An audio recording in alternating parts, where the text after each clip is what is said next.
early software was individualistic.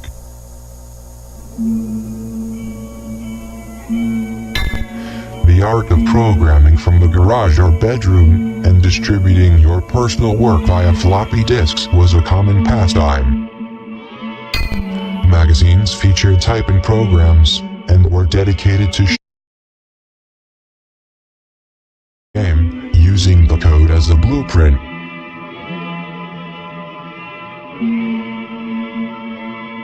When computers moved away from being something exclusive to large mainframes in basements of institutions and transformed into the personal computing era, this early focus on individualism, customization, and personal use are philosophies that set the groundwork. Even so, as threatened as that precarious creative independence in digital art always is, there's still echoes of that personal empowerment obvious in independent software development. I like thinking back to these early days when things seemed so much more low stakes, simpler, and even welcoming. You didn't need a lot to make something on a computer. No licenses, no heavy payment towards storefronts, no signing your app with a complicated and expensive process, no paying for certificates to sign with, no reoccurring creative cloud fees. You just needed your computer. Distribution was simple too. If you wanted to share what you made, you could post it online or share it on something small and physical. What you shared would run on someone's machine, without them having to jump through hoops to run it, because a modern system might flag your freeware as a security risk, because your program didn't come from an arbitrarily expensive storefront. When the internet gained popularity, games and software were distributed as downloads. That's where my early fascination with homebrew software grew from. I would spend hours collecting silly, strange digital artifacts that programmers made and shared. I still have some of them. They still run. I'm never letting them go. Some years ago I started creating a silly drawing and template tool called the Electric Zine Maker for quickly assembling zines in small self-published literature. The Electric Zine Maker was meant to be a very simple black and white drawing tool that would output to the popular 8-page folded zine format, just for me and my friends. I couldn't imagine that an art tool, one that's so silly, chaotic, loud, colorful, where you even need to fight against it to make art because it's so anti-productivity, would ever take off. It did.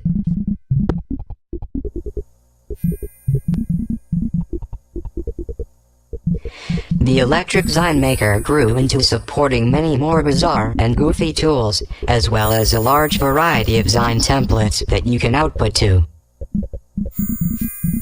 I often think about the comments that it reminds people of kid pics. People compare it fondly to software from the 90s or early 2000s. Software that was much more individualistic, that even allowed itself to be silly, weird, unusual, instead of the corporate template of what software is that we have today. I think it's worth saying that even Microsoft, at one point, had creative weird software, such as the Creative Writer Suite, released by Microsoft Kids. The Electric Zine Maker features a little potato assistant because it's part of my Potatoware suite of software. Potatoware is a creative tangent I fell into where each program I make features a potato, and is a parody of popular software, but made to be useless.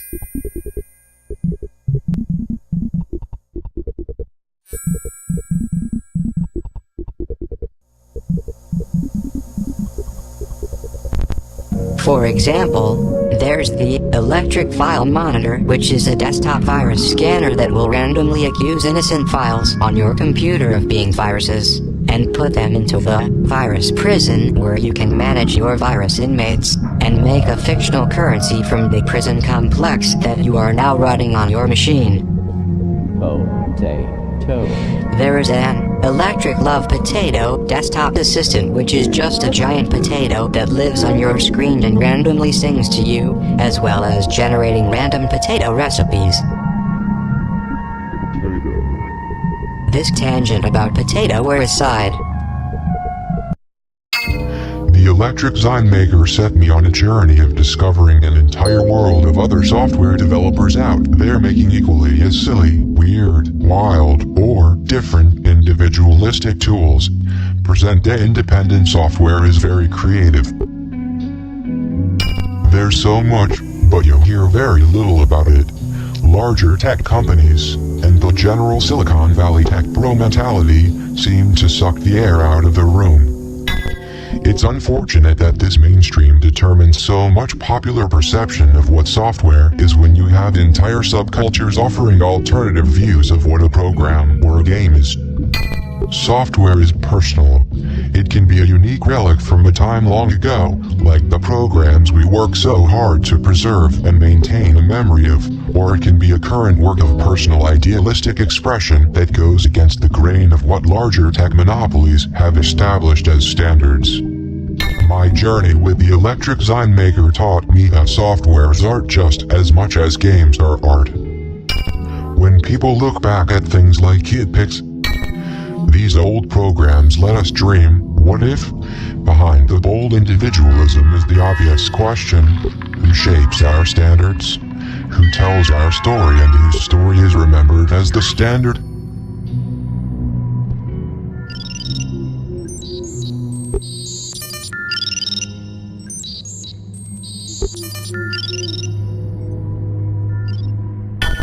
An individual's exploration of personal expression in the digital realm is at the heart of computers.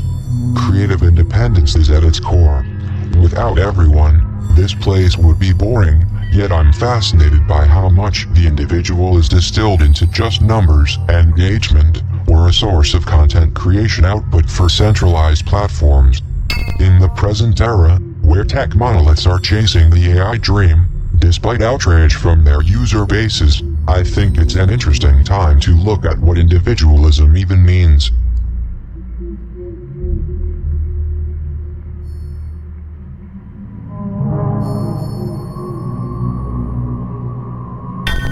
In today's internet, we are food for machines, digesting our thoughts, art, and behavior to spit back versions of ourselves as content, used in training models, or for advertisers.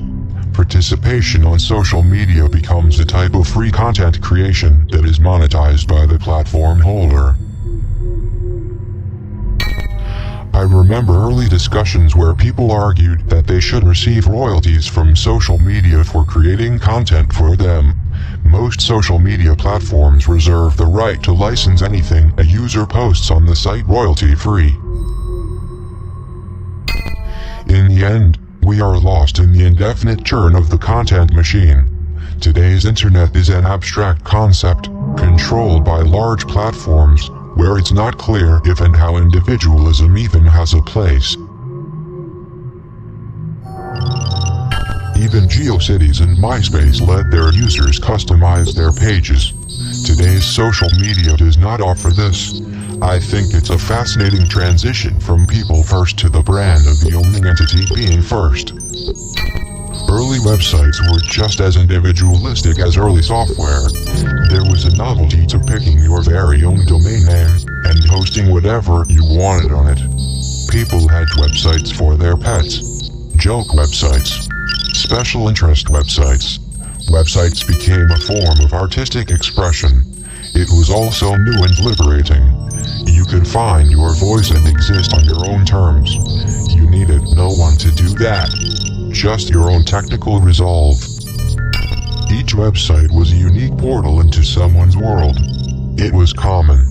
Places like GeoCities consolidated a lot of that into one place because they made the technical hurdle easier, but, in a way, as much as we like to sing praise to GeoCities, that consolidation is also a continued core problem when it comes to trusting larger entities that become a portal to some aspect of our online existence. A budding online startup will convince us to join their platform, create a dependency on them, and either get bought by a larger company and eventually shut down, or exploit their user base.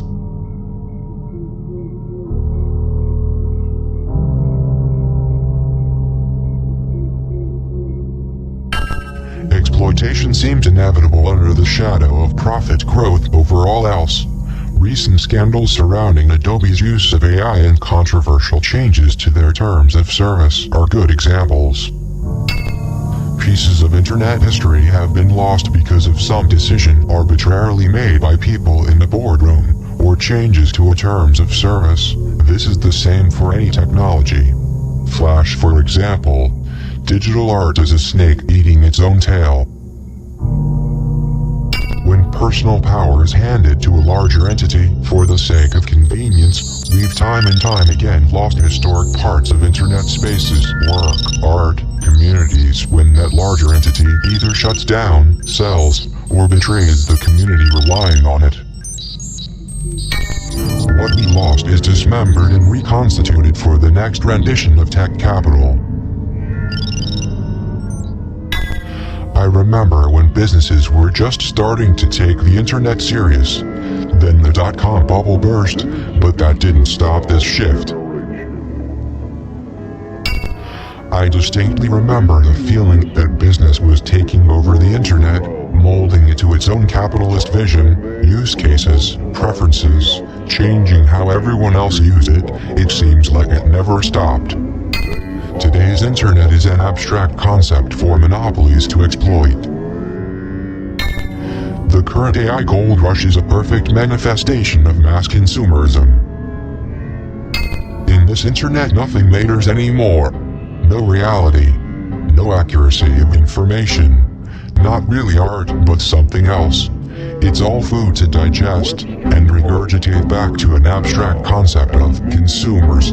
It is the crowning jewel of what tech-pro-capitalism is all about. Mass consumerism has consumed all meaning here. In many ways, AI critics still maintain a level of culpability because most criticism of AI does not criticize the consumerist system that this technology finds itself in. If it would not be AI, it would be something else, because in this sense, technology has no more relevance beyond increasing profit to shareholders. The groundwork has long been laid where we exist online, according to the terms of another entity that is allowing us to exist on their platform. We create content and value for them, which the entity has a right to exploit. We've been reduced to scrapable information a long time ago. BonziBuddy was once criticized for being malware. Today's versions of Microsoft Windows far eclipse what malware of yesterday was. Consider controversies surrounding Microsoft Recall, an AI feature that screenshots everything. Are we frogs in the hot boiling water of this new digital age? Like GeoCities or MySpace, fondly remembered, not for their own controversies, most of these places built their platform on offering convenient access to a level of personal expression and community that is naturally part of the internet and computers. People don't need them to have a website or stay connected to friends, but we've ended up with a dependency on these centralized. I grew up learning how to host and maintain my own websites. It's by no means a difficult thing to do. I always thought it's a basic life skill you need to know in order to maintain your creative independence. Many after my generation of nerds have no idea that this is a thing you can do, or where to even start. Contrast this to the nerds before my time, that had their legendary beginning inventing software, or building beautiful computers in garages, like the humble beginnings of Apple. This current new generation no longer has access to this type of entry level. The current generation needs trust fund money, seed money, angel investors, just to cover the basic cost. The irony is that the bar. I often bemoan how hard it is to sign your own independently built and distributed software developers, after which developers must navigate the So, in light of all this, when convenience becomes a hook for consolidation, who really benefit? Loss of tech literacy is a scary reality to consider, especially how early software was individualistic.